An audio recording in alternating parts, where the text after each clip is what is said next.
आज हमारी आप सबकी चर्चा DElEd first semester compulsory paper second शिक्षण अधिगम का सिद्धांत यूनिट फर्स्ट चैप्टर का नाम है संप्रेषण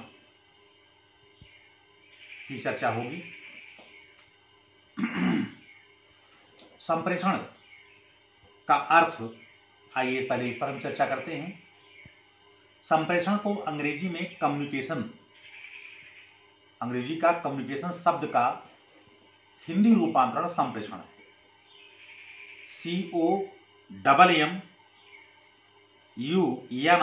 COMMUNICATION। कम्युनिकेशन शब्द लैटिन भाषा के कम्युनिस शब्द से व्युत्पन्न हुआ है। कम्युनिस जिसका अर्थ है कॉमन या सामान्य। यानी अगर संप्रेषण शब्द के शाब्दिक अर्थ को हम परिभाषित करें तो इसका तात्पर्य हुआ कि किसी विचार, संदेश अथवा वस्तु को एक स्थान से दूसरे स्थान पर भेजना या प्रेषित करना संप्रेषण है। संप्रेषण व्यापक प्रत्यय है जिसके अंतर्गत सूचना, विचार या संदेश भेजने का कार्य द्विपक्षीय या बहुपक्षीय होता है। संप्रेषण की प्रक्रिया भेजने वाले को हम प्रेषक, सेंडर, और संप्रेषण को प्राप्त करने वाले को प्राप्तकर्ता या रिसीवर कहते हैं।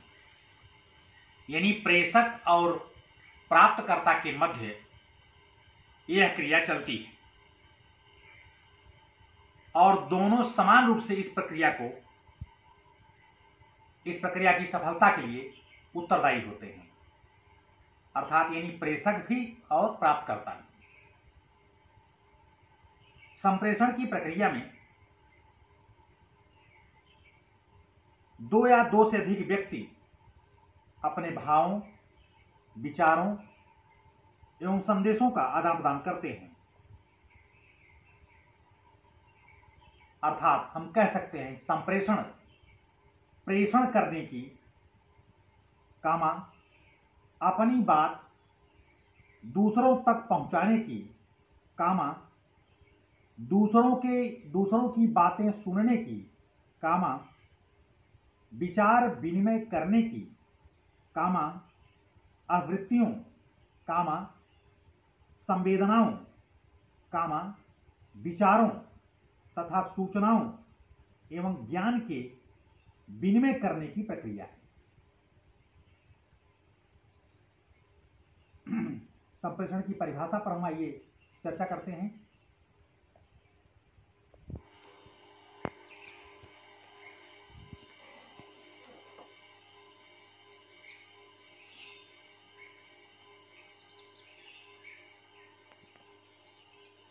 एडगर डेल के शब्दों में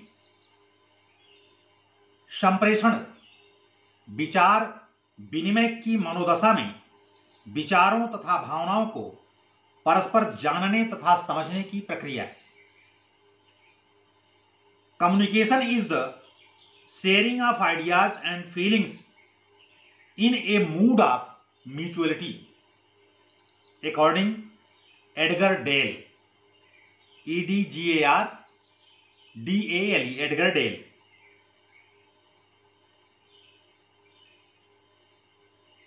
कीथ एवं डेविस के अनुसार संप्रेषण सूचनाओं एवं समझ को एक व्यक्ति से दूसरे व्यक्ति तक पहुंचाने की प्रक्रिया है। Communication is the process of passing information and understanding from one person to another, according Keith Davis. Anderson के शब्दों में संप्रेषण एक गत्यात्मक प्रक्रिया है जिसमें व्यक्ति चेष्टा अथवा अचेतन रूप में दूसरों के संज्ञानात्मक ढांचे को उपकरणों या साधनों द्वारा प्रभावित करता है। Communication is a dynamic process in cognitive structure of the other through symbolic tools or means, according Anderson.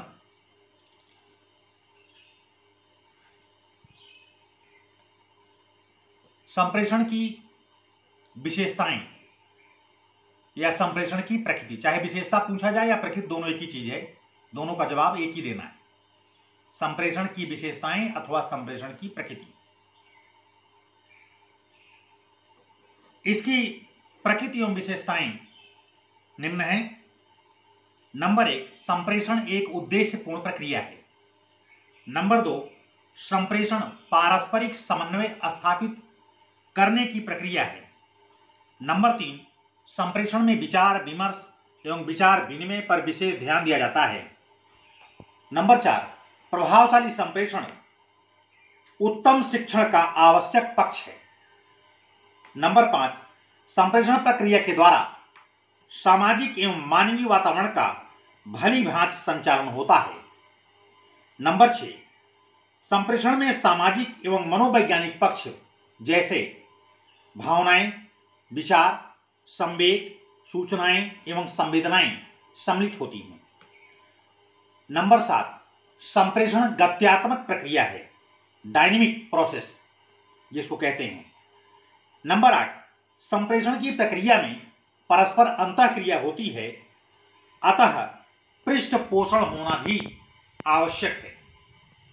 Number 9, संप्रेषण प्रक्रिया के अंतर्गत प्रत्यक्षीकरण समावेशित होता है, अर्थात यदि संदेश प्राप्त करने वाला व्यक्ति संदेश या का उपयुक्त तरीके से प्रत्यक्षीकरण नहीं कर पाता तो संप्रेषण संभव नहीं हो सकता।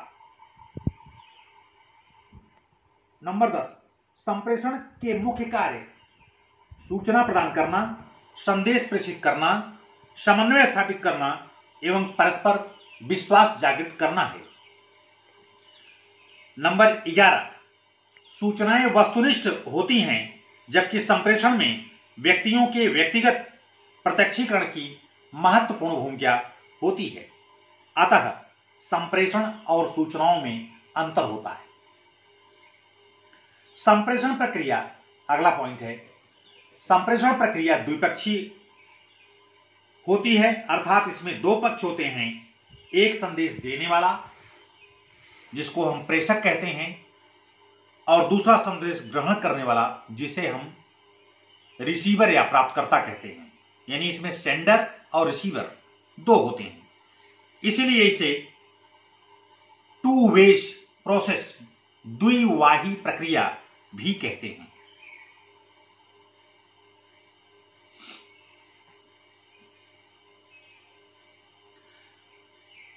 संप्रेषण की प्रक्रिया में आवश्यक तत्व, आइए हम इस पर चर्चा करते हैं। जैसा कि मैंने अभी आपको बताया कि संप्रेषण की प्रक्रिया में प्रेषक होता है और प्राप्तकर्ता होता है, तो इसके बीच में कौन कौन से अवयव हैं, जरा इस पर हम आज चर्चा कर लें। प्रेषक, कम्युनिकेशन। प्रेषक क्या करता है? संदेश देता है। तो प्रेषक, एक अवयव प्रेषक हो गया, दूसरा अवयव संदेश हो गया, मैसेज। फिर मैसेज कैसे जाता है? तो वो माध्यम हुआ, तो तीसरा अवयव इसमें हो गया माध्यम, मीडिया। फिर प्राप्तकर्ता यानी ग्राही, जिसको हम रिसीवर कहते हैं। तो चौथा तत्व इसमें हो गया ग्राही। फिर वो क्या करता है? ग्राही यानी जिसने संदेश प्राप्त किया वो फीडबैक देता है। तो पांचवा तत्व हो गया प्रतिपुष्टि। फिर प्रतिपुष्टि यानी ग्राही ने प्रतिपुष्टि दिया तो फिर वो प्रतिपुष्टि किसको देता है? प्रेषक को देता है। यानी आप जरा सोचें, एक साइक्लिक रोटेशन हुआ, प्रेषक, मैसेज, मैसेज के बाद माध्यम यानी प्रेषक, प्रेषक के बाद वो सूचना, फिर उसके बाद साधन, फिर ग्राही या प्राप्तकर्ता, फिर प्रतिपुष्टि और फिर प्रेषक, यानी एक प्रकार की साइक्लिक रोटेशन हुआ। तो इस प्रकार से इसे हम एक चित्र के माध्यम से, इस चित्र में आप देखेंगे प्रेषक, प्रेषक के दाहिनी ओर तीर लगी है, संदेश, फिर यानी प्रेषक ने क्या किया, संदेश दिया। संदेश देने का आगे क्या था, माध्यम था, आगे तीर लगी है। फिर माध्यम के द्वारा संदेश दिया गया, किसको, यानी प्राप्तकर्ता को। प्राप्तकर्ता ने संदेश प्राप्त किया। फिर आगे देखिए तीर लगी है, प्राप्तकर्ता ने प्रतिपुष्टि दिया, फीडबैक दिया। फिर ये फीडबैक किसको दिया, प्रेषक को दिया। तो यहां पर एक साइकिल बन गई, यानी प्रेषक, संदेश, माध्यम, ग्राही और प्रतिपुष्टि। फिर प्रतिपुष्टि किसको दी गई, प्रेषक को दी गई। इस प्रकार से संप्रेषण की प्रक्रिया में ये 5 तत्व होते हैं, जिनका मैंने चित्र के माध्यम से आपको स्पष्ट करने की कोशिश किया।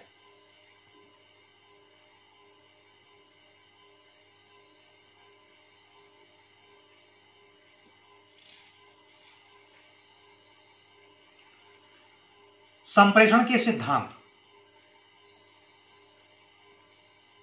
संप्रेषण एक द्विपक्षीय प्रक्रिया है।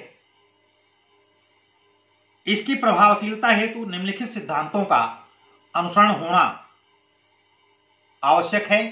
जैसे नंबर 1, तत्परता का सिद्धांत, प्रिंसिपल ऑफ रेडीनेस। संप्रेषण प्रक्रिया के अंतर्गत संप्रेषणकर्ता एवं प्राप्तकर्ता दोनों का ही सक्रिय, सजग और तत्पर होना आवश्यक है। यदि संप्रेषण करने वाला यानी प्रेषक सजग है किंतु प्राप्तकर्ता सजग नहीं है, जैसे मैं आपको ऑनलाइन क्लास दे रहा हूं और आप इसको ग्रहण न करें तो मेरी इस मेहनत का कोई आशय नहीं है। या आप बहुत चाहते हैं कि हमारी ऑनलाइन क्लास अटेंड करें लेकिन मैं ऑनलाइन क्लास आपको ना दूं, तो इस स्थिति में आपको और हमें दोनों लोगों को सजग रहने की आवश्यकता है। तो संप्रेषण में संप्रेषणकर्ता और प्राप्तकर्ता दोनों का सक्रिय होना आवश्यक है, यानी सेंडर और रिसीवर दोनों सक्रिय रहें, सजग रहें और तत्पर रहें। इसलिए तत्परता का सिद्धांत यहां पर लागू होता है। दूसरा, सक्षमता का सिद्धांत, प्रिंसिपल ऑफ कॉम्पिटेंसी। संप्रेषणकर्ता और प्राप्तकर्ता दोनों में योग्यता एवं सक्षमता का होना आवश्यक है। जैसे कोई शिक्षक विषय संबंधी आवश्यक ज्ञान नहीं रखता या उसे विषय वस्तु पर स्वामित्व प्राप्त नहीं है, तो वह कक्षा संप्रेषण में प्रभावी भूमिका नहीं निभा पाएगा। अब यही बात लर्नर के लिए है, रिसीवर के लिए यानी अधिगमकर्ता के लिए है, अर्थात विद्यार्थियों के संबंध में भी यही बात सिद्ध होती है। यदि उनमें विचार या विषय वस्तु को समझने की कुशलता और योग्यता नहीं है तो वे पूर्ण रूप से लाभान्वित नहीं हो सकेंगे। जैसे एजुकेशनल साइकोलॉजी बीएड और बीटीसी में सबसे कठिन विषय है और अगर इसे आप कायदे से नहीं पढ़ते, लेक्चर आप सुनिए, उसके बाद अपनी किताब उठाइए, किताब उठा करके लेक्चर को सुन करके आप एक नोट्स बनाइए, तब आपके समझ में आएगा, नहीं तो नहीं समझ में आएगा। मैंने आपको बुद्धि पढ़ाया एजुकेशन साइकोलॉजी में, पर्सनालिटी पढ़ाया। अब बुद्धि बहुत कठिन है, इंटेलिजेंसी, बुद्धि और ज्ञान, इसको समझने के लिए बहुत आपका लेवल सही होना चाहिए। अगर आप सजग नहीं हैं तो समझ नहीं आएगा, तब आप लिखेंगे हमको, तब या तो हमारा आप ये वीडियो डिसलाइक करेंगे या तो लिखेंगे समझ में नहीं आ रहा है। इसके लिए आपको सजग रहने की आवश्यकता है। जो आप लेक्चर सुने उस लेक्चर को सुन करके अपनी किताब उठाइए, किताब में उसको समझिए और लेक्चर को सुनिए, दोनों का समावेश करके फिर अपना नोट्स बनाइए। इसीलिए इतना मैं अपनी धीमी गति देता हूं, बोलने का संप्रेषण हमारा धीमा रहता है ताकि आप आसानी से सुन करके आप नोट्स को बना सकें। तो कहने का मतलब यह है सक्षमता का सिद्धांत होना इसमें जरूरी है। संप्रेषणकर्ता और प्राप्तकर्ता दोनों को सक्षम होने की आवश्यकता है, तभी संप्रेषण प्रभावी हो सकेगा, अन्यथा नहीं। तीसरा, अंतःक्रिया का सिद्धांत, प्रिंसिपल ऑफ इंटरेक्शन। संप्रेषण प्रक्रिया के द्विपक्षीय होने के कारण संप्रेषणकर्ता व प्राप्तकर्ता के मध्य अंतःक्रिया होना आवश्यक है, क्योंकि जब तक अंतःक्रिया शिक्षक और विद्यार्थी के बीच नहीं होगी तब तक कक्षा अच्छे ढंग से नहीं चल सकेगी, अर्थात संप्रेषण प्रक्रिया उतनी प्रभावशाली नहीं होगी। चौथा पॉइंट है संप्रेषण सामग्री की उपयुक्तता का सिद्धांत। उपयुक्त वातावरण में उपयुक्त सामग्री का प्रयोग करके उपयुक्त माध्यमों के द्वारा, अब जैसे माध्यम उपयुक्त होना चाहिए, मैं वीडियो आपको दे रहा हूं बना करके और आपके पास वीडियो ग्रहण करने के लिए माध्यम नहीं है, साधन नहीं है भी तो नेट की व्यवस्था नहीं है, तो ऐसी स्थिति में संप्रेषण निष्प्रभावी हो गया। कक्षा में भी अगर आप पढ़ रहे हैं तो वहां उचित माध्यम नहीं है, कक्ष में टीचिंग लर्निंग प्रोसेस में संप्रेषण का माध्यम उचित नहीं है, तो वहां भी आपकी जो शिक्षण प्रक्रिया है वो प्रभावित हो जाएगी, यानी अध्ययन आपका प्रभावित हो जाएगा। तो इसलिए संप्रेषण सामग्री की उपयुक्तता का सिद्धांत का समावेश होना चाहिए। जैसे कक्षा में ब्लैक बोर्ड होना चाहिए।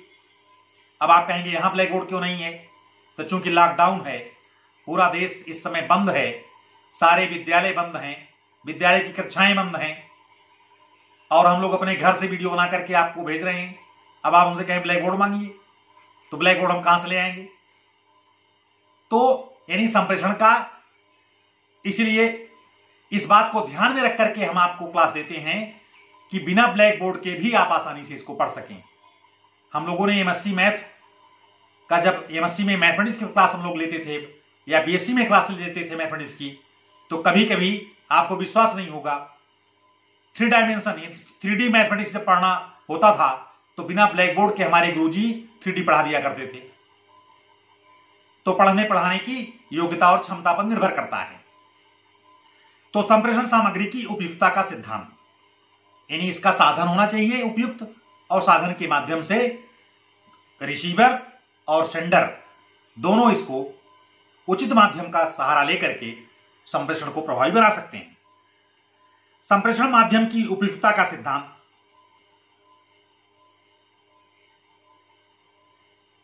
संप्रेषण द्वारा विषय वस्तु, विचार, सूचना या अनुभव को प्राप्तकर्ता तक पहुंचाने के लिए उपयुक्त माध्यम की आवश्यकता होती है। यही माध्यम दोनों के मध्य संप्रेषण की कड़ी को जोड़ता है। यानी संप्रेषण में सामग्री की उपयुक्तता का सिद्धांत होना चाहिए और संप्रेषण में माध्यम की उपयुक्तता का सिद्धांत होना चाहिए। इसके बाद है अभिप्रेरणा का सिद्धांत। जब तक आपके पास मोटिवेशन नहीं होगा तब तक किसी चीज को आप अच्छे ढंग से नहीं सीख सकेंगे। यदि आपके अंदर रुचि नहीं है, आपके अंदर जिज्ञासा नहीं है, तो आप किसी चीज को समझ नहीं सकते। किसी भी चीज को, चाहे पढ़ना हो, पढ़ाना हो, लिखना हो, लिखाना हो, बोलना हो, सुनना हो, जानना हो, समझना हो, खाना हो, पीना हो, सूंघना हो, चलना हो, ये सब जितनी भी चीजें हैं ये सब मोटिवेशन पर आधारित है। बिना अभिप्रेरणा के आप कोई भी कार्य अच्छे ढंग से नहीं कर सकते। तो इसलिए संप्रेषण प्रक्रिया के समय संप्रेषणकर्ता और प्राप्तकर्ता, सेंडर और रिसीवर दोनों का सजग, उत्साही और अभिप्रेरित रहना आवश्यक है। यानी आपको एक्टिव होने की आवश्यकता है, आपको रेडी होने की आवश्यकता है, और आपको उत्साही होने की आवश्यकता है, और आपके अंदर रुचि होने की आवश्यकता है। एक दिन अगर क्लास न चले तो आपके अंदर ये इंटरेस्ट होना चाहिए, अरे आज हमारी क्लास छूट गई, तो इसकी रुचि होना चाहिए आपके पास। इसलिए संप्रेषण में अभिप्रेरणा का भी सिद्धांत लागू होता है। सातवां है पृष्ठ पोषण का सिद्धांत, प्रिंसिपल ऑफ फीडबैक। संप्रेषण की प्रभावशीलता प्राप्तकर्ता से संप्रेषणकर्ता को मिलने वाले पृष्ठ पोषण पर निर्भर करती है। उदाहरणार्थ इसका एक एग्जाम्पल मैं आपको बता देता हूं। जैसे कहानी सुनाने वाले और कहानी सुनने वाले जब तक शाब्दिक या अशाब्दिक रूप से पृष्ठपोषण का उपयोग नहीं करते हैं, तब तक उस कहानी में रुचि और उत्साह, उस कहानी को पूरा करने में अगर रुचि और उत्साह का प्रयोग नहीं हो रहा है तो वह कहानी प्रभावशील नहीं होगी। जैसे आप आजकल रामायण देख रहे हैं, महाभारत देख रहे हैं टेलीविजन पे, उसका शेड्यूल है, तो अगर आपके रुचि और आपका रुचि नहीं, उसमें इंटरेस्ट नहीं है, आपके पास उत्साह नहीं है, तो इस कहानी यानी इस रामायण और महाभारत की पूरी घटना को जो टेलीविजन पर दिखाया जा रहा है उसका कोई आपके ऊपर प्रभाव नहीं पड़ेगा। तो इसके लिए आपको पृष्ठपोषण का सिद्धांत इसमें लागू करना पड़ेगा। पढ़ने पढ़ाने में भी यही है, शिक्षण की प्रक्रिया में भी यही है। छात्र पढ़े और शिक्षक पढ़ाए, और शिक्षक प्रश्न पूछे, छात्र उसका उत्तर दे। छात्र अगर उत्तर नहीं दे पाता है तो शिक्षक फिर से उसको पढ़ावे। इसको हम फीडबैक कहते हैं, पृष्ठपोषण कहते हैं। और लास्ट है प्रभावी कारकों का सिद्धांत। संप्रेषण प्रक्रिया को प्रत्यक्ष या परोक्ष रूप से बहुत से तत्व एवं परिस्थितियां प्रभावित करती हैं। इन परिस्थितियों एवं कारकों का संबंध संप्रेषणकर्ता एवं प्राप्तकर्ता दोनों से होता है। यह कारक सहायक के रूप में भी होते हैं और बाधक के रूप में भी होते हैं। जैसे उदाहरण के रूप में मैं आपको बताना चाहता हूं, जैसे संप्रेषण में विद्यार्थी और शिक्षक के मध्य क्या होता है, अंतःक्रिया होती है, इंटेलेक्चुअल एक्शन होता है इसमें। तो अब लेकिन अंतःक्रिया हो रही है, अब पता लगा शोरगुल हो रहा है कक्षा में, तो क्लास चल पाएगी क्या? बाधा पहुंच गई। या कक्षा में प्रकाश नहीं है, अंधेरा है, तब भी क्लास नहीं चल पाएगी। सुनने में तमाम प्रकार की कठिनाइयां आ रही हैं, आगे के विद्यार्थी ज्यादा बोल रहे हैं, तो पीछे वाले नहीं सुन पाएंगे कक्षा में। तो इस प्रकार से प्रभावी कारकों का जो सिद्धांत है वह इसमें लागू होता है। अब इसका अगला पॉइंट है जो आपके सिलेबस में दिया गया है, संप्रेषण की आवश्यकता एवं महत्व, need and importance of communication. आपको मैं जो भी सामग्री दे रहा हूं वह एज पर सिलेबस है, इसलिए टू द पॉइंट आप इसको नोट करें। संप्रेषण की आवश्यकता एवं महत्व। शिक्षक को अपनी बात को छात्रों तक पहुंचाने का माध्यम जो अधिकतर और प्रायः प्रयोग किया जाता है वो क्या है? वह है स्वर। स्वर समझते हैं ना, जो हम बोल रहे हैं ये स्वर आप तक पहुंच रहा है। वाणी, स्वर द्वारा अपनी बात कहकर छात्रों तक पहुंचाने की प्राचीन तथा शाश्वत स्वीकृति विधा शिक्षण की प्रक्रिया में बहुत समय से चली आ रही है। वैदिक काल की शिक्षा अगर आप पढ़ें, गुरुकुल शिक्षा, तो वहां पर न तो ब्लैक बोर्ड था, न तो पुस्तक थी, और न आजकल की तरह क्लासरूम में प्रोजेक्टर थे, न और कोई माध्यम था जो इस समय मौजूद है। वहां केवल गुरु जी का स्वर था, गुरुदेव की वाणी थी, और बच्चे उसको सुनते थे और सुन करके वो आत्मसात करते थे और तदनुसार वो अध्ययन करते थे, और बड़ी बड़ी कला और कौशल, बड़ा बड़ा ज्ञान वो गुरुकुल में प्राप्त करते थे। तो सबसे प्रभावशाली चीज है वह है स्वर। संप्रेषण एक विधा है जिसके माध्यम से अपने भावों, विचारों व संदेशों को पहुंचाया जाता है, जिसका कोई निश्चित व्यक्ति प्राप्तकर्ता होता है। संप्रेषण की आवश्यकता को हम निम्न रूप से व्यक्त कर सकते हैं। पहला, नंबर 1, संबंध स्थापन। शिक्षण के दौरान छात्रों के भावात्मक संबंध की स्थापना हेतु अपने विचारों को शिक्षक पहुंचाता है, ताकि छात्र प्रतिक्रिया स्वरूप शिक्षक से संबंध स्थापित करके शिक्षण को प्रभावी रूप से ग्रहण कर सके। इस प्रकार से इसमें शिक्षक, छात्र और विषय वस्तु के बीच में एक संबंध स्थापित होता है। दूसरा, ज्ञान का स्थानांतरण। ज्ञान कुछ मामलों को छोड़कर सभी प्रकरणों में एक स्थान यानी एक व्यक्ति से दूसरे व्यक्ति के पास स्थानांतरित करने का विषय है, क्योंकि ज्ञान स्वयं पैदा न होकर किसी के द्वारा जो स्वयं पैदा होता है उसे विवेक कहते हैं। ज्ञान और विवेक में अंतर है, आप इसको जानते रहिए। जैसे पिछली क्लास मैंने बीएड की एजुकेशनल साइकोलॉजी की क्लास मैंने आपको बताया था बुद्धि और ज्ञान में अंतर है, वैसे फिर आपको यहां समझा रहे हैं ज्ञान और विवेक में अंतर है। इस पर चर्चा कभी हम आगे कर देंगे किसी क्लास में। तो जो स्वयं पैदा होता है, स्वयं मस्तिष्क की जो उपज होती है उसे विवेक कहते हैं, और जो गुरु के द्वारा प्राप्त होता है, जो शिक्षक के द्वारा प्राप्त होता है, जो इष्ट के द्वारा प्राप्त होता है, वो ज्ञान है। जैसे अर्जुन को महाभारत काल में अर्जुन को ज्ञान किससे प्राप्त हुआ? भगवान कृष्ण से। भगवान कृष्ण ने विवेक नहीं दिया अर्जुन को, बल्कि भगवान कृष्ण ने अर्जुन को ज्ञान दिया। तो ज्ञान स्वयं पैदा न होकर किसी के द्वारा प्रेषित किया जाता है, जिसे ग्रहण करने वाला छात्र प्रापक कहलाता है। प्रापक माने प्राप्त करने वाला कहलाता है। इस ज्ञान स्थानांतरण हेतु जिस उपकरण का प्रयोग किया जाता है उसे संप्रेषण कहते हैं। ज्ञान के स्थानांतरण हेतु संप्रेषण की आवश्यकता होती है। तीसरा पॉइंट है अधिगम सुनिश्चयन। शिक्षा तथा शिक्षण का लक्ष्य अधिगम है। शिक्षण की संपूर्ण प्रक्रिया अधिगम लक्षित है।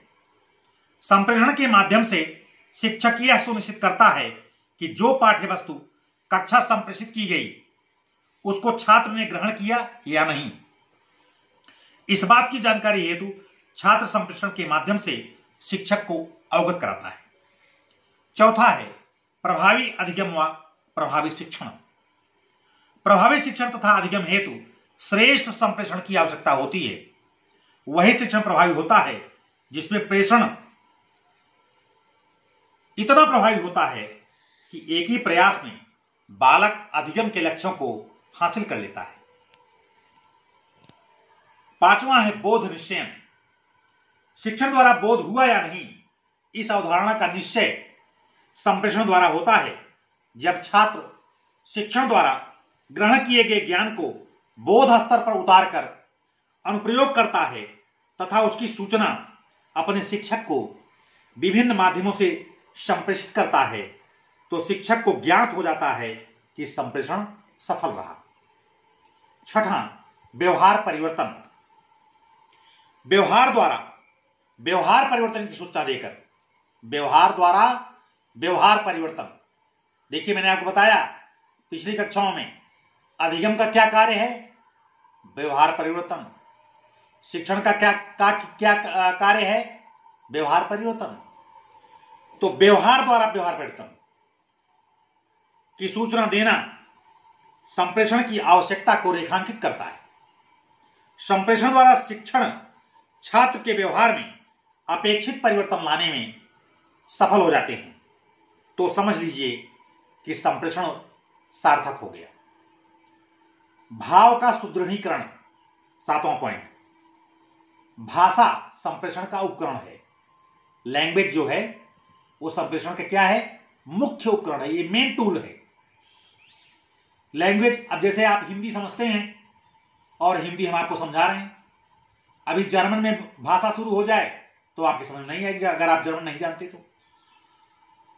और कभी कभी परिभाषाओं को मैं अंग्रेजी में भी डिफाइन कर देता हूं कि कुछ हमारे अंग्रेजी के विद्यार्थी भी होंगे तो उसको परिभाषा को लिख लेंगे। आप जब परिभाषाएं लिखा करें, प्रश्न अगर कक्षा में उसमें परीक्षा में अगर प्रश्न पूछा जाए, किसी चीज की परिभाषा अगर पूछी जाए, तो कम से कम 3 परिभाषा लिखा करिए। इसलिए मैं आपको जो परिभाषाएं देता हूं कम से कम 3 परिभाषा देता हूं और हिंदी इंग्लिश दोनों देता हूं। तो परिभाषाएं कम से कम 3 लिखिए और तीनों का प्रयास करिए कि हिंदी वर्जन और अंग्रेजी वर्जन दोनों रहे, तब आपको पूरा मार्क मिलेगा। भाषा का सुदृढ़ीकरण भाषा संप्रेषण का उपकरण है। भाषा तभी सुदृढ़ होगी जब आप उसका प्रयोग बहुतायत करें। जैसे हिंदी भाषा तभी सफल होगी जब ज्यादा हिंदी बोलने वाले लोग हों, हिंदी सुनने वाले लोग हों, हिंदी समझने वाले लोग हों। तो भाषा को सुनना, पढ़ना, बोलना, यह सब संप्रेषण की विधाएं हैं। इससे अभ्यास व त्रुटि सुधार होकर भाषा सुदृढ़ हो जाती है। इस प्रकार से मैंने आपको संप्रेषण की आवश्यकता और महत्व पर 7 बिंदु: संबंध स्थापन, ज्ञान स्थानांतरण, अधिगम सुनिश्चयन, प्रभावी अधिगम व प्रभावी शिक्षण, बोध निश्चयन, व्यवहार परिवर्तन और भाषा का सुदृढ़ीकरण, 7 बिंदु पर मैंने आपको इसे डिवाइड करके मैंने आपको समझाने की कोशिश किया। संप्रेषण का महत्व, इंपॉर्टेंस ऑफ कम्युनिकेशन। शिक्षा एक विकास की प्रक्रिया है जिसका संपादन कक्षा शिक्षण में किया जाता है। शिक्षा प्रक्रिया की इकाई कक्षा है। शिक्षा प्रक्रिया की इकाई कक्षा है। जैसे समाज की पहली इकाई क्या है? व्यक्ति। वैसे शिक्षा प्रक्रिया की यानी एजुकेशनल प्रोसेस जो है उसकी पहली यूनिट, पहली क्लास, वो कक्षा है। शिक्षण की क्रिया का संचालन संप्रेषण प्रवाह से किया जाता है। शिक्षण को अंतः प्रक्रिया मानते हैं और संप्रेषण प्रवाह की अंतःक्रिया प्रक्रिया को प्रोत्साहित करता है। कक्षा के संप्रेषण में शाब्दिक संप्रेषण, अशाब्दिक संप्रेषण, लिखित संप्रेषण अथवा तीनों प्रवाहों जो मैंने आपको बताया, शाब्दिक, अशाब्दिक और लिखित, तीनों प्रवाहों को प्रयोग में लाया जाता है। इसके अतिरिक्त अशाब्दिक संप्रेषण अथवा हाव भाव से शिक्षक अपनी भावनाओं एवं अनुभूतियों की अभिव्यक्ति करता है। इस प्रकार कक्षा संप्रेषण में शाब्दिक, अशाब्दिक अंतःक्रिया का संपादन किया जाता है जिससे कक्षा में सामाजिक भावात्मक वातावरण का सृजन हो सके और शिक्षार्थी उसमें सीखने के अनुभव प्राप्त कर सकें और शिक्षार्थियों के व्यवहार में अपेक्षित परिवर्तन लाया जा सके। इसलिए संप्रेषण का शिक्षण में बहुत महत्वपूर्ण स्थान है। अगला पॉइंट है संप्रेषण के घटक या कारक।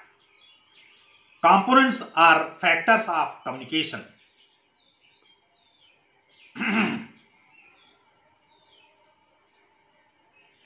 प्रेषक एवं माध्यम की सफलता का मूलाधार संदेश होता है। संदेश को सामाजिक विषमता, जातिवाद, संप्रदायवाद, भाषावाद या अन्य बुराइयों से आच्छादित नहीं होना चाहिए, बल्कि इसके स्थान पर लोगों में प्रेम, सहानुभूति, सहयोग, सह अस्तित्व, शांति एवं आपसी सौहार्द को बढ़ाने वाला होना चाहिए। शिक्षण संप्रेषण को प्रभावी बनाने में प्रेषक की भूमिका महत्वपूर्ण होती है। यदि संप्रेषण भावी शिक्षकों को सही दिशा निर्देश देने से संबंधित है तो प्रेषक को इस बात का पूर्ण ध्यान रखना चाहिए कि वह विद्यार्थियों को इस प्रकार अपने ज्ञान को संप्रेषित करे जिससे वे लाभान्वित होकर अपनी रुचियों, आदतों, आवृत्तियों, आकांक्षाओं, वातावरण एवं सामाजिक परिवेश में अपने आप को उच्च स्थान पर स्थापित करके उसमें सामंजस्य का भाव वो पैदा कर सके। आज का बाल केंद्रित शिक्षण ज्यादा प्रभावी है। यानी बाल केंद्रित शिक्षण में प्रमुख तत्व छात्र होता है। छात्र छात्राओं की आयु, मूल प्रवृत्तियां, आकांक्षाएं, बौद्धिक स्तर तथा आदतें या उनकी मनोभावनाएं शिक्षण संप्रेषण को प्रभावित करते हैं। इसलिए संप्रेषण के समय छात्र हित को विशेषता ध्यान में रखकर शिक्षकों को संप्रेषण करना चाहिए। इसमें निम्नलिखित बिंदुओं का ध्यान रखा जाना चाहिए। नंबर 1 लिखें। नंबर 1 छात्रों का बौद्धिक स्तर। नंबर 2 उद्देश्य की जानकारी। नंबर 3 स्वयं का व्यक्तित्व। नंबर 4 विषय वस्तु का चयन। नंबर 5 पाठ योजना का निर्माण। नंबर 6 उचित शिक्षण विधि एवं सहायक सामग्री का प्रयोग। अगला पॉइंट वैयक्तिक विभिन्नताओं का ध्यान। अगला पॉइंट कक्षा का वातावरण। नेक्स्ट बालक का मानसिक और शारीरिक स्वास्थ्य। अगला अभिप्रेरणा। नेक्स्ट निष्पक्ष भाव। इतनी चीजों की आवश्यकता संप्रेषण के लिए होती है। इसलिए सारी चीजें संप्रेषण के घटक या कारक हैं। तो पहला मैंने आपको बताया, पहला घटक प्रेषक।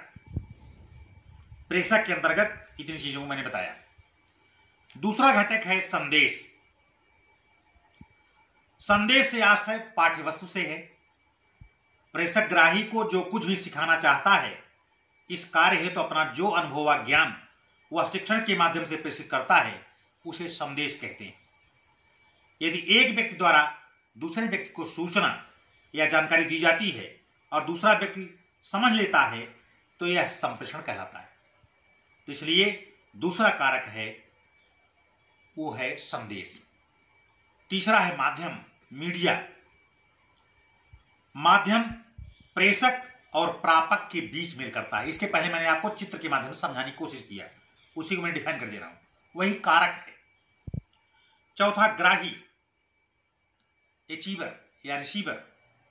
ग्राही अर्थात ग्रहण करने वाला, प्राप्त करने वाला या सीखने वाला, संप्रेषण के द्वारा दिए जाने वाले ज्ञान को ग्रहण करने वाला ग्राही कहलाता है।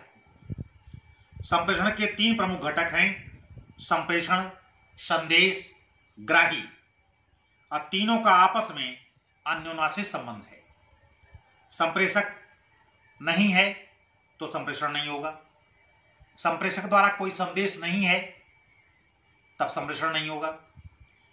संप्रेषण और संदेश दोनों है लेकिन ग्राही नहीं है, तब भी संप्रेषण नहीं हो पाएगा। इसलिए संप्रेषक और संदेश और ग्राही, इन तीनों का आपस में अन्योन्याश्रित संबंध है।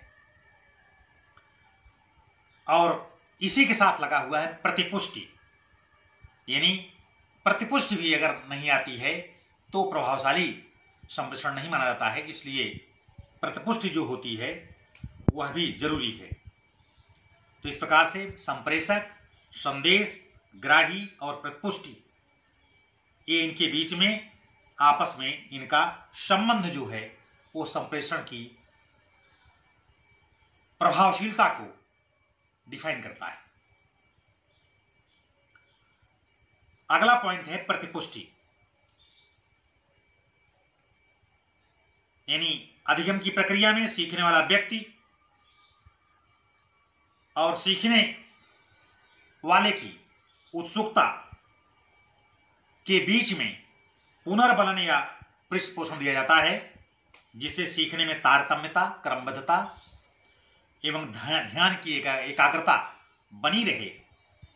उसी प्रकार संप्रेषण की प्रक्रिया में भी प्रतिपुष्टि दिए जाने का प्राविधान है। इसको मैंने इसके पहले आपको एक चित्र के माध्यम से मैंने समझाया है। अब अगला पॉइंट है संप्रेषण के प्रकार, टाइप्स ऑफ कम्युनिकेशन। प्रभावशाली शिक्षण अधिगम प्रक्रिया को गत्यात्मक, सक्रिय तथा जीवंत बनाने के लिए संप्रेषण की निरंतरता आवश्यक होती है। शिक्षण में संप्रेषण के कई प्रकार प्रयुक्त होते हैं, जिनका वर्गीकरण निम्न है। नंबर 1, शाब्दिक संप्रेषण। नंबर 2, अशाब्दिक संप्रेषण। शाब्दिक संप्रेषण में 2 पार्ट आता है, मौखिक संप्रेषण और लिखित संप्रेषण। अशाब्दिक संप्रेषण में 3 बिंदु आते हैं, वाणी संकेत, मुख मुद्राएं और स्पर्श संपर्क। आइए एक एक पर हम चर्चा कर लेते हैं। शाब्दिक संप्रेषण। नंबर 1, इसमें सदैव भाषा का प्रयोग किया जाता है। यह संप्रेषण मौखिक रूप में वाणी द्वारा अथवा लिखित रूप में शब्दों अथवा संकेतों के द्वारा विचार अथवा भावनाओं को दूसरे के समक्ष प्रस्तुत करने के लिए प्रयोग किया जाता है। इसमें 2 प्रकार होते हैं, लिखाया मैंने पहले। नंबर 1, मौखिक संप्रेषण। मौखिक संप्रेषण में मौखिक रूप से वाणी द्वारा तथ्यों एवं सूचनाओं का आदान प्रदान किया जाता है। इस विधि में संदेश देने वाला तथा संदेश ग्रहण करने वाला दोनों ही परस्पर आमने सामने होते हैं। मौखिक संप्रेषण में वार्ता, व्याख्या, परिचर्चा, सामूहिक परिचर्चा, प्रश्नोत्तर तथा कहानी आदि के माध्यमों से विचारों की अभिव्यक्ति की जाती है। फिर शाब्दिक संप्रेषण दूसरा पार्ट है, लिखित संप्रेषण। इसमें संदेश देने वाले तथा संदेश पाने वाले व्यक्तियों का आमने सामने होना आवश्यक नहीं है। मौखिक संप्रेषण में तो दोनों का आमने सामने होना आवश्यक है, सेंडर और रिसीवर का, लेकिन लिखित में आवश्यक नहीं है। इसमें संदेश देने वाला लिखित रूप में शब्दों या संकेतों के द्वारा इस प्रकार से संदेश प्रदान करता है कि संदेश प्राप्त करने वाला व्यक्ति संदेश देने वाले व्यक्ति की भावनाओं को समझ सके। लिखित संदेशों की सुग्राह्यता के लिए आवश्यक है कि लिखित भाषा सरल, सहज, सुगम, स्पष्ट तथा बोधगम्य हो, ताकि संदेश बिना किसी भ्रम के सही रूप में ग्रहणकर्ता ग्रहण कर सके। अब दूसरा संप्रेषण है अशाब्दिक संप्रेषण। अशाब्दिक संप्रेषण में भाषा का प्रयोग नहीं किया जाता। इसमें वाणी संकेत, चक्षु संपर्क तथा मुख मुद्राओं के प्रयोग एवं स्पर्श संपर्क आदि प्रमुख प्रकार की विधियों का प्रयोग किया जाता है। पहला है वाणी संप्रेषण।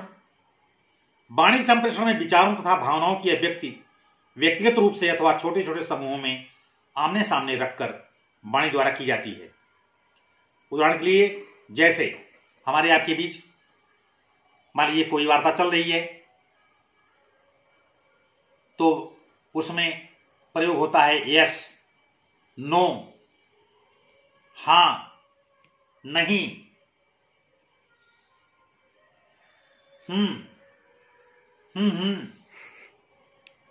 आदि शब्द प्रयोग में लाए जाते हैं।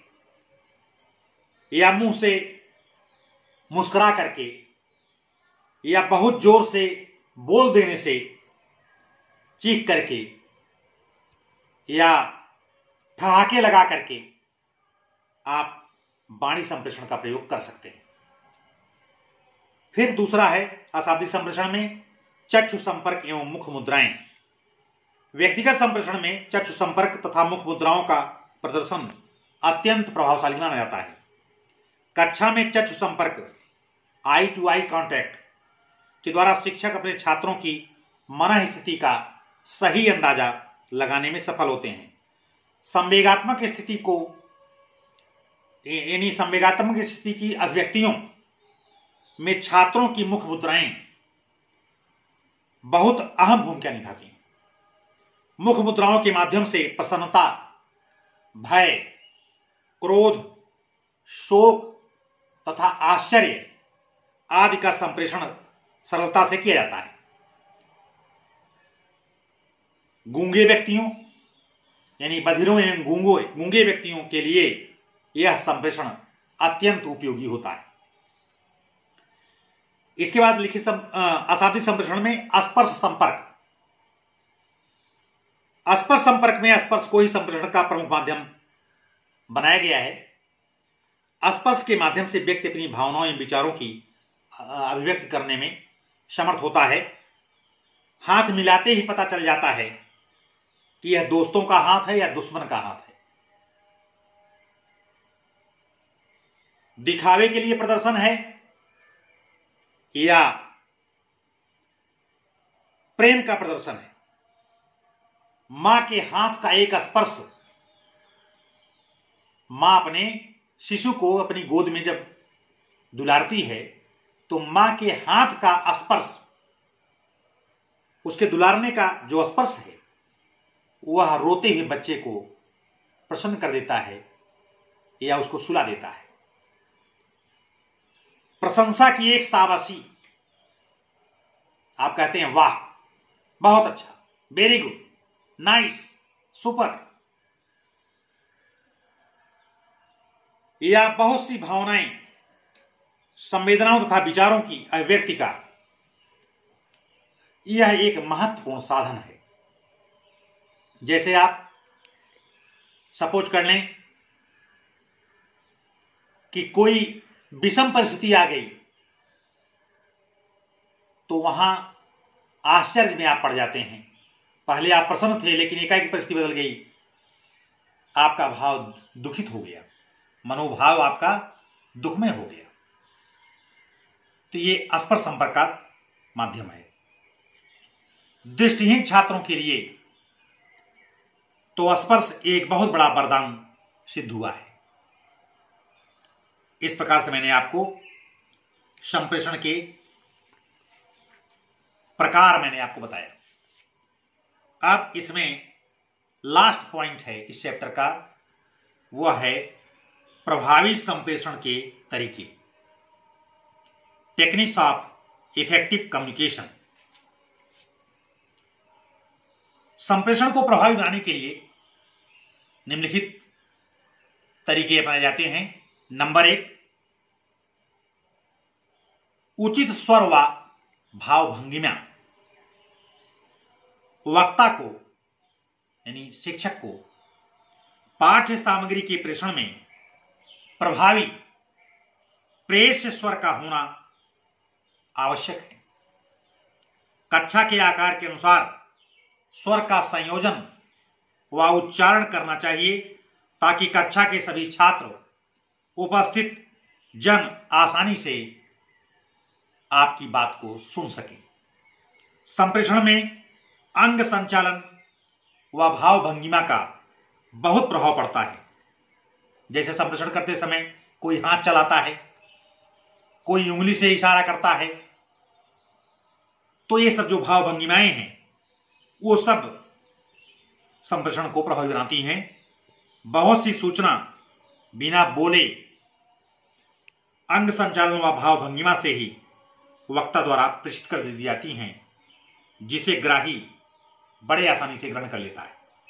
तो पहला है उचित स्वर व भावभंगिमा। दूसरा, श्रव्य दृश्य सामग्री का प्रयोग, ऑडियो विजुअल एड्स। संप्रेषण में सबसे प्रभावी विधि श्रव्य दृश्य सामग्री का प्रयोग है। संप्रेषण के समय पाठ्य वस्तु के अनुसार पाठ के बोध व भौतिक तादात्म्य हेतु कुछ भौतिक वस्तुओं का प्रयोग, जैसे मॉडल, चित्र आदि संप्रेषण को प्रभावी बनाते हैं। इसलिए श्रव्य दृश्य सामग्री का प्रयोग संप्रेषण में किया जाना चाहिए। तीसरा है प्रापक की आवश्यकता अनुसार सूचना संप्रेषण। संप्रेषण की प्रणाली प्रभावशाली बनाने हेतु वक्ता को चाहिए कि वह उसी सूचना को संप्रेषित करे जिसकी आवश्यकता ग्राही को है। अब जैसे हमको जो पढ़ाना है, यानी टीचर को इसलिए कक्षा में अनावश्यक विषय वस्तु के अलावा अनावश्यक बात नहीं करनी चाहिए। एक तो समय बर्बाद होता है और दूसरा उसकी आवश्यकता विद्यार्थी को नहीं है, तो जो विषय सामग्री की वस्तु है केवल उसी का प्रयोग किया जाना चाहिए।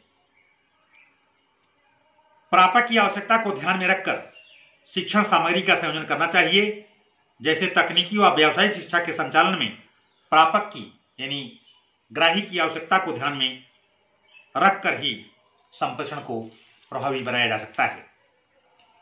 चौथा प्रकार है ग्राही की सहभागिता। प्रभावी संप्रेषण हेतु यह आवश्यक है कि संप्रेषण में ग्राही की सहभागिता सुनिश्चित की जाए। संप्रेषण के दौरान बीच बीच में ग्राही से उसकी प्रतिक्रिया व्यक्त करने हेतु प्रेरित किया जाए। इससे वक्ता को यह ज्ञात होता है कि जिस संदेश को वह संप्रेषित कर रहा है उसे ग्राही ठीक ढंग से ग्रहण कर रहा है अथवा नहीं। तदनुसार वक्ता संप्रेषण की विधि व मात्रा में परिवर्तन करे। चौथा है लास्ट संप्रेषण का यंत्रीकरण। संप्रेषण को प्रभावी बनाने हेतु यंत्रों का प्रयोग किया जाता है, जिसमें ध्वनि विस्तारक यंत्र, वीडियो, टीवी आदि के प्रयोग से संप्रेषण को प्रभावी बनाया जा सकता है।